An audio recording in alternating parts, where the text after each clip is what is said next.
Ce que je pense en réalité, en ce qui concerne ce sujet, c'est qu'il y a un système qui fait en sorte que ce soit les femmes qui sont promues ne reflètent pas la réalité de ce que c'est que la femme bamileke. On ne met pas les femmes bamileke de qualité que je connais, de grande qualité que je connais, ne sont pas mises en avant. On a l'impression que c'est des je ne peux pas dire que c'est des caricatures, mais c'est toujours on va utiliser le mot, c'est celles qui sont la caricature qui sont promues.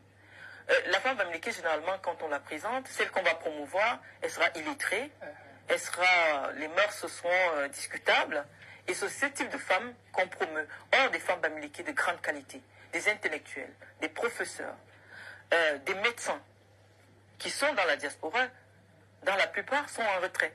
Et donc, je pense que notre société doit promouvoir la femme bamileke telle qu'elle est en réalité. La femme bamileke qui fait de longues études, la femme bamileke qui est raffinée, la femme bamileke qui tient un foyer et qui réalise des grandes choses dans le pays, pas la caricature. D'accord. Pas la caricature. D'accord. Êtes-vous aimé dans le Djaï Lobo? Il n'y a pas un baromètre d'amour. Je suis une personne très respectée dans le Djaï Lobo. Déjà pour mon courage.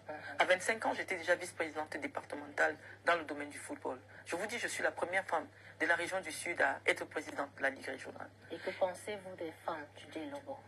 Ce que je pense des femmes du Djaï Lobo, dans la plupart des cas, je vous dis, c'est aussi, on est toujours... les femmes qui s'exhibent sur les réseaux sociaux, je vous prends le cas d'Aline Zomobem ou la Veuve Joyeuse, qui sont des femmes du Djaï Lobo. Elles reflètent l'image même... non, on ne peut pas les appeler les influenceuses. Elles sont en train de véhiculer une image dégradante de la femme boulou, qui fait la prostitution. Une femme boulou qui est une assistée, qui vit de l'aide sociale, qui n'a pas une vie stable. Et donc, parfois, je suis souvent revenue sur les réseaux sociaux pour parler de ce type d'attitude qui n'honorent pas les femmes de notre région.